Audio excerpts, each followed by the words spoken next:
All right, Brendan Wall here with another edition of Film Talk with GameItAll.com. We got I should have asked you this before, but your last name is it Demel? It's Demel? Demel. Demel. Okay. So we got Harris Demel here, the director of, and I'm going to ask you this again because I've seen two different titles for it. Is it Flipped or Blood Rush? It's both. Okay. Well, hello everyone. But yeah, it was originally titled Flipped, and the distributor asked for an alternate name, something with more immediacy. So we came up with Blood Rush. Okay, yeah, because I've seen both titles kind of floating around, so I wasn't 100% sure which one was the official title of the movie. Yeah, I think domestically it's Blood Rush, and in the foreign territories it's Flipped. Okay, cool. So before I get into too much here, I'm just going to ask you right off the bat, where can people kind of pick the movie up or purchase it or download it or what have you? Sure. Let's see if I get them all. The platforms I'm aware of are Amazon, let's see, Google Play, iTunes, and Vudu. I believe that's where we're at right now. So, so welcome. Thanks for coming by. And just to start off then, I guess, I ask most people, what got you interested in kind of going into film? Well, thanks for having me, by the way. Well, I was in the corporate world for probably close to 2 decades, specifically in technology. I had done every job there is to do, and at one point, as a creative person, it allowed some creativity, but I wanted to go full on with the creative stuff and use the technology versus building it. And so I'd say about, I guess it's maybe 6 years at this point. I just quit. I just quit the job, and then it took about 6 months to decompress. But I think in film you can get across just so much. It covers so many different arts in terms of visuals and sound and then storytelling. So I started studying, reading all kinds of books, and then I took a 2-day film course that a number of really famous directors took, which demystifies the filmmaking process. And it's basically taking that course or taking film school was the idea. But that's what I did, and that's what led me into making this movie, basically. Okay. So you said you went from the corporate world, which is interesting because on this movie you also serve as one of the, if not one of the producer. Is that right? Yeah. I find I'm sorry? Oh no, I was just going to say, did the corporate world kind of prepare you for that side as well? It did to some extent. There are definite parallels. You do have a hierarchy in filmmaking, and of course, there's a budget. And I guess in the corporate world, what you're doing a lot is you're measuring tangibles to determine how well you're running a project. But there's so much creativity in filmmaking that at least in the creative aspects, it's more difficult to measure success. You basically have to finish a movie and then present it to people and see how it affects them emotionally, which is very different from the corporate world. But definitely there are a lot of parallels. There's probably more of the creative side of the brain in filmmaking. Okay, so it did sort of help you prepare, but there's also a lot of differences as well, especially the creative side. Yeah. What was interesting was it always comes down to people. That's always the most complex and interesting part of anything. And in the corporate world, you're kind of holding a carrot. I don't mean to sound cold with that, but you control people's salaries and their bonuses, and you're steering them along their path, their career path. And when people succeed, it's a real thrill to see that. Filmmaking is almost like contract work in that you are working very closely and intensely with a crew and actors, and it wraps up after a matter of a few weeks in a lot of cases, and then you're into the post-production world. I mean, you got pre-production, production, post-production, and each one of those you're dealing with, for the most part, different people, but very intensely, and you build these very strong relationships in a very short period of time. But it's parallel in that you're still managing people, and you still have expectations. You have to state the expectations and give the overall vision of what it is, you know, everyone on the team is trying to accomplish. It's definitely cleaner in the corporate world, at least where I came from. And by that, I mean the people. I mean, I hate to say this, but there were definitely some people in the industry for the wrong purposes, wrong reasons, I think. I think there's an allure to fame or just being in filmmaking and being close to it that is very attractive to a lot of people. You know, but, you know, aside from those people, there were a lot of people who were extremely talented that I was thrilled to meet and work with. So anyway, yeah, a lot of parallels. Yeah, yeah. Well, you're dealing with like so many different personalities and stuff too, right? Yeah. Yeah, it's just almost like a juggling act, right? Yeah, yeah. And I think as long as people are true to you know, what they do, and you know, it's easy for some people's heads to swell and all that, but I don't know. Certainly, as the director, everything falls on you. You're fully accountable for everything. Anything goes wrong, and it comes back to you.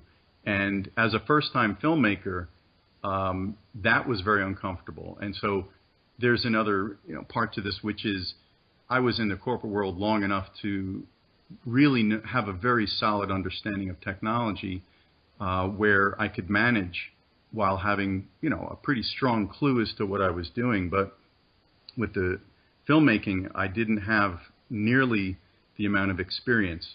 And with that, you're going to have some people kind of look at you and question whether you know what you're doing. Yeah. You know, and I would say for the most part, I did know what I was doing, but what was similar was giving people enough rope to hang themselves. And by that, I mean, there were people who were willing to do whatever it took to get the job done. They were there. They were on the team. Then there were others who might have been not as cooperative and, you know, maybe looking to take advantage of the situation, thinking they're working with a first-time filmmaker.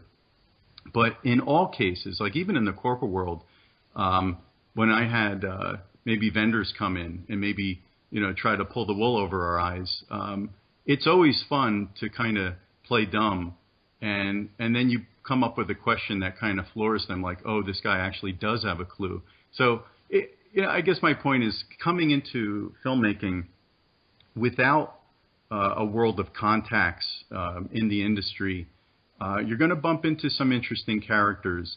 And the more you go in knowing, of course, the more protected you'll be. But you're always going to run into things where the unexpected. And that's where you have to just go with instinct. So that was one of the things I really learned from the experience was I had to rely a lot on instinct because I simply didn't have the experience to draw upon. Yeah, and like filmmaking has got to be one of the most unpredictable, you know, businesses, right? You know, yeah. ups and downs, like just like all over the place. Ups, downs, and upside downs. You know, yeah. In our case, we, or I shouldn't say we, I brought this on myself. It was shot outside, so we had the weather to contend with. And I don't know how many movies were shot this way, where the actors are literally upside down for almost the full duration of the movie. And so that presented its own challenges. I mean, the list goes on and on of the things we bumped into. I like to bite off a little more than I could chew, but in this case, this was a little, I got to say, this was a little nuts. So, yeah, you're absolutely right. In filmmaking, there's the added bonus of more of the unexpected. Well, and I was going to ask you about that because I didn't know if that was maybe a camera trick. So she was actually upside down for the whole all those scenes. She was, and if you can picture hanging upside down for a couple minutes, you got the blood rushing to your head, and imagine having to pull off the juggling act of reciting a script that you memorized, but then also emoting through that character. I mean, it's just a testament to Stella's enormous talent and just the guts that she has. And I could go on and on about Stella. She's just so talented. But yeah, she and Evan were literally upside down. Yeah, no, she's really like the glue that holds her scene because she's the only physical person acting in those scenes, right? She definitely carried the movie. I mean, yeah. Yes, there was interaction, with Madsen and others, but yeah, she carried the movie. I also got to give it to Evan for remaining still for that whole thing. That's amazing. It's so much more difficult than one would think.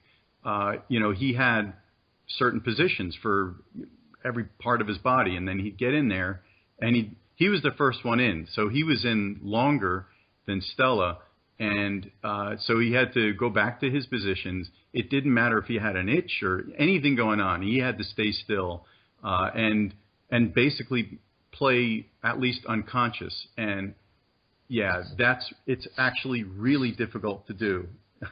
So yeah, props to Evan. Plus, he was an awesome guy. It was just great to be on set. This just fun and great positive energy kind of guy. Despite his role being what it was. Yeah, so nothing like his role, right? Right. No, nothing like it at all. For people who haven't seen the movie, he plays not the nicest guy in the world. No, he reminds me of a couple of real life people. Well, that's good because he was probably modeled after those people too. Now, the story of the movie, was this always going to be your first? Because this is your first feature, right? Yeah. Okay, so was this always going to be was this your first idea right away going into it? Actually, no. I had after I decompressed from the corporate world, I locked myself in a room for 9 months to write a script. It was the only way I could get it done. My problem is I'm a bit of a perfectionist, and so I really had to wrestle with myself. And after that was done, I took that 2-day film course. And the message of the course was, you're all first-time filmmakers. You all have scripts. Put them aside. You're not ready to take them on. And write a new script that takes place in one location with a minimal number of characters. No kids, no animals, no special effects. And so with that, I didn't want to spend another 9 months locked in a room. I approached my friend Rob Greenberg, who I've known forever, and he's a prolific screenwriter. And I asked him to co-write this with me, and I explained those limitations. And the first thing he said was, "That's impossible." And that is and always has been a word that just gets my juices flowing, because it's like I don't see anything as impossible. And with that, I threw out the initial premise, which was, how about a girl finds herself trapped in an upside-down car, and her cell phone's damaged, so she can only dial random numbers. She can't dial emergency numbers. Finally gets someone on the phone who sounds like he's going to help, turns out to be a psycho. And we took it from there. And so it was in the news, there were a number of articles about domestic abuse, but what made them unique was they involved celebrities. And so you had this added element. I think there is a stigma with abuse victims, as if, they could have always gotten out of those relationships and they stuck with the guys that's their doing. But with celebrities, it's even worse in that they're not even seen as human. They're seen as, something beyond that. So there's typically not a lot of sympathy for them. Anyway, we wanted to dig into the mindset of the abuse victim and understand, how they got into the relationships, what warning signs they missed, and why it's so difficult to get out of those situations. So, yeah, it wasn't the first concept, but as a first-time filmmaker, I couldn't take on the other script; it was too big.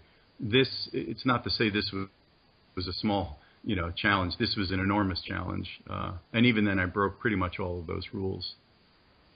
Yeah. Well, I was going to say the working with animals thing, you have a number of them. Yeah, animals, reptiles. Yeah, I like to bite off a little more than I could chew. How was that trying to wrangle the animals? Because you don't have they're not typically friendly types, I guess. The trainer said when we had the wolves, in the film it looks like there's one wolf. It was actually two. Okay. And the trainer said, do not look the wolves in the eye. Do not make eye contact with them. Do not talk to them. Don't even face them. And wow. I've got a real soft spot for animals, and so that was kind of difficult because I wanted to pet them. They were really cute. And in fact, in the movie, there were some visual effects used to create kind of a zombie eye effect on the wolf, so it looked more evil than it actually was. Needed to remove some of the cuteness from it. And so that was a little scary because they would throw meat to them, I guess to kind of wake them up and give them some energy. But there were bones in the meat, and you heard them crunch under the strength of their jaws. And it's like, yeah, I would not want to be there. Good Lord. Yeah. It was interesting and a little scary, but they behaved well, and the trainers, knew how to deal with them. Well, at least you only broke one half of the no animals and children rule, right? Well, there were the reptiles there too, and then there's a quick shot of some deer, and I got away with not having to pay the deer. What happened was we showed up to get some bee footage one day, the cinematographer and myself, and suddenly these deer showed up.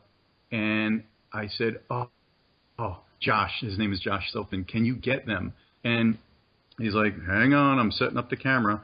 And I said, Josh, if you can get the camera set up really quickly, I will give you my firstborn. I didn't want to lose the shot. And they took off. So we lost the deer. I was heartbroken. I really wanted to get, more nature to really capture the setting.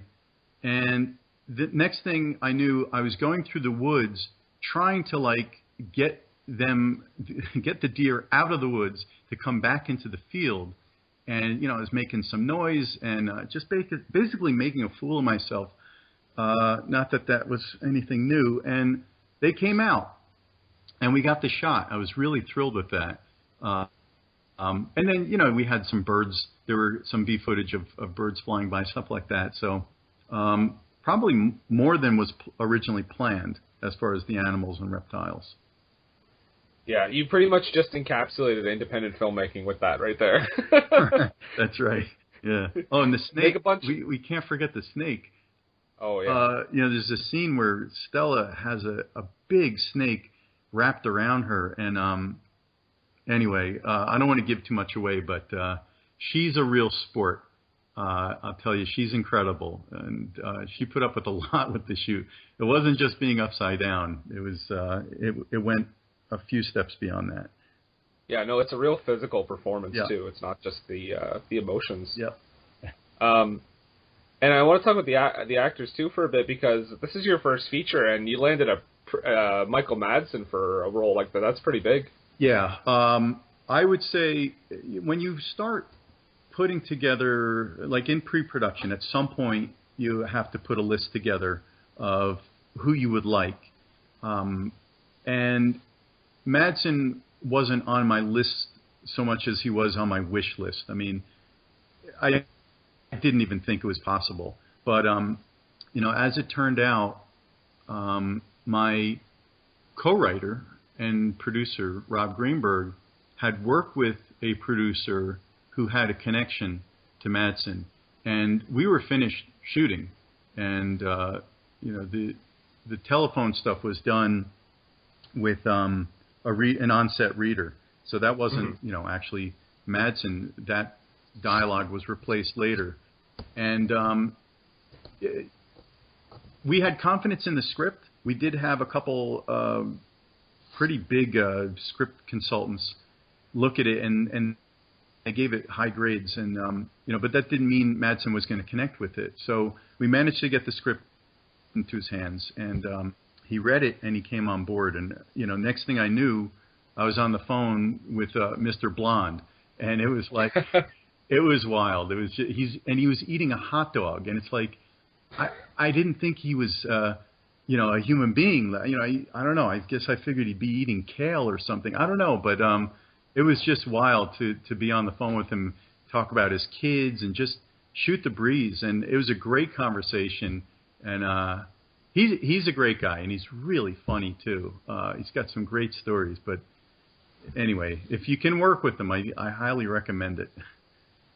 Yeah, no, he's one of those guys that you see him around all the time, and I mean, he's a great actor. But I mean, if people keep using him in that many movies, he must be an easy guy to work with as well, I would think. Yeah, I really wish he was. There was a time where you flip on your cable stations, HBO, Showtime, and you'd see some movie that he was in all the time.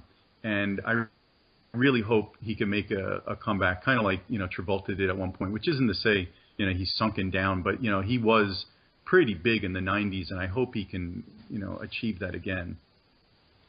Well, I'm sure every movie Quentin makes, he'll have a part. Yeah, it seems like that, right? So he sure likes working with Michael. Yeah, no, another thing I thought was interesting is this movie, I found that you had done a Kickstarter to fund the movie. And that it looked like that was pretty successful for you. Well, I wish I could say, yeah, that's the whole story, but okay. as you know, with filmmaking, I think we got about $50,000 out of that, which really doesn't cover the cost of making a movie. That was when, so that Kickstarter campaign happened after the movie was already shot. And what happened was I was screening it to some people because, when you're done shooting a movie, one of the things you have to do is, of course, put it together, but have people view it and see if it makes any sense. Because sometimes you're too close to it to really know for sure. And especially if, you co-wrote the script as well. So I had some people watch it, and I wasn't quite getting the reaction I wanted. And then the real doozy was when I had my mom watch it, and she turned to me and she said, I don't understand the ending. I'm just confused. And that was where, it's kind of devastating, but I needed the truth, and I told her to be brutally honest with me. So with that, I figured out what the problems were with the ending. And I got back together with Rob, and we rewrote the ending. And then it was a matter of reshooting it. And so that Kickstarter campaign was for reshooting the ending, which is not fun. Doing reshoots is not easy, but when you have to get your main actors together, and when you consider scheduling, it's really, really tough. And so that was really difficult. But, anyway, that's what that was for, was to help fund the reshoot. Okay, I wasn't sure about that. I just noticed it, and yeah, fortunately we were successful with it, and it did, ease the burden. But yeah, it wasn't the whole thing. I wish it was.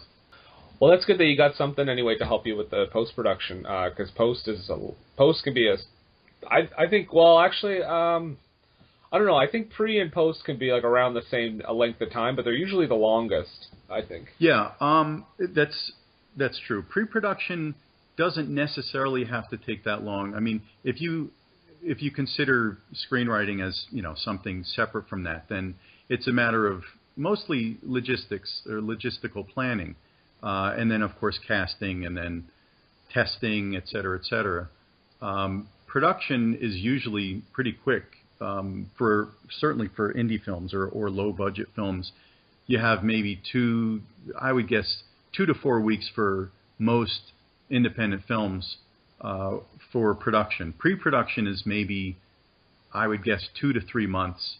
But then post-production, that could stretch many months, even years. And in the case of this movie, it did stretch years, which I hate saying, but it's the truth. First was, I wanted to edit it, the first pass, I wanted to edit myself, because I really wanted to get across the story with the tone that was there.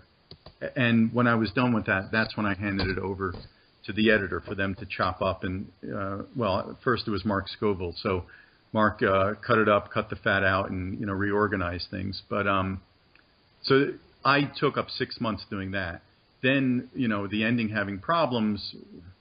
There was the Kickstarter campaign, and then there was scheduling the reshoot, and there was like an 8-month or 9-month gap because of schedule conflicts.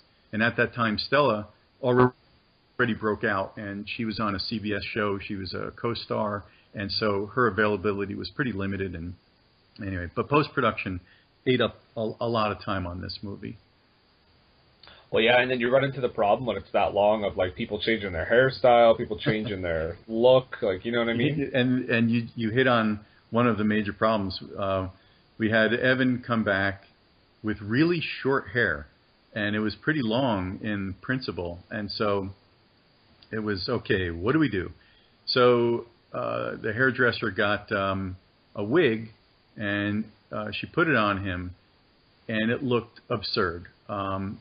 But I said, you know what if we put a hat on him? Because we could get away with that. He didn't have a hat on the rest of the movie, but the rest of the movie was after a car crash for the scene we were shooting with him. And so the idea is the hat fell off in the car crash, and it's one of those things where you pick up on it unconsciously. You never question it. So for the scenes we shot with him in the reshoot, he was fine wearing a hat, and he was fine not having a hat for the rest of the movie. So that kind of saved us. But yes, that was a problem. And I think I would say it worked because I never picked up on that. So that's good to hear. Okay, so and just one other thing I wanted to, well, two other things I guess, but the first one was I noticed one of your credits that you edited, just because being a big Saturday Night Live fan, starred Joey Piscopo, sorry, and George Wendt.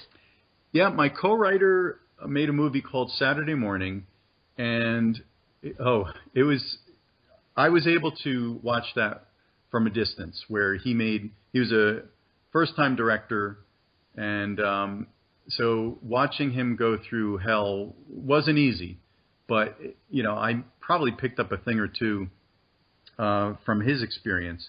And at one point, he was stuck with production. All of the post-production was in the hands of some producer who basically ripped him off. He was sitting on the movie.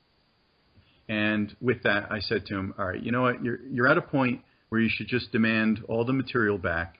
I will come out there, because at the time I was living in Toronto.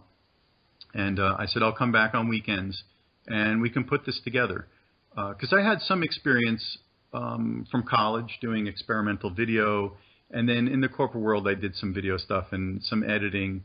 And I actually have a sound background. I was an audio production minor. And so with all that, I came back a number of weekends and did the editing and then the mixing and, pretty much all the post-production for that movie. And yeah, it starred Joey Piscopo, and George Wendt was in it, and I was on set a couple days. George Wendt is not too far from his character on Cheers. And in fact, Rob asked him when he was staying in his hotel room, he's like, can I get you anything? He's like, yeah, can you get me some beer? So Who would have thunk Norm, the guy who played Norm would actually want some beer. But yeah, it was interesting. It was tough for him, but he managed to get through it. And I just wanted to ask you as well. Do you have anything coming up? Anything you're working on that you want to kind of promote or talk about? Nothing to promote. I'm working on a couple scripts right now, and just trying to get them to the point where we could go through this process again. I mean, when I was done with Flipped, aka Blood Rush, my mother asked me, "So, how was it?" And I said, "It was the worst experience of my life, and I can't wait to do it again." So, I'm still stuck in that mode. I hope I could hammer out these scripts, and then hopefully we could talk again about some upcoming project. Hey, and I really like the movie too, so I hope to see another one from you soon. Oh, that's great to hear. Thanks so much. I really appreciate that. All right, so I want to thank Harris Demel, that's how you say it, for joining me here and talking about his film Flipped and a few other things. Thank you very much for joining us here. Thanks, Brendan. It was a real pleasure chatting with you.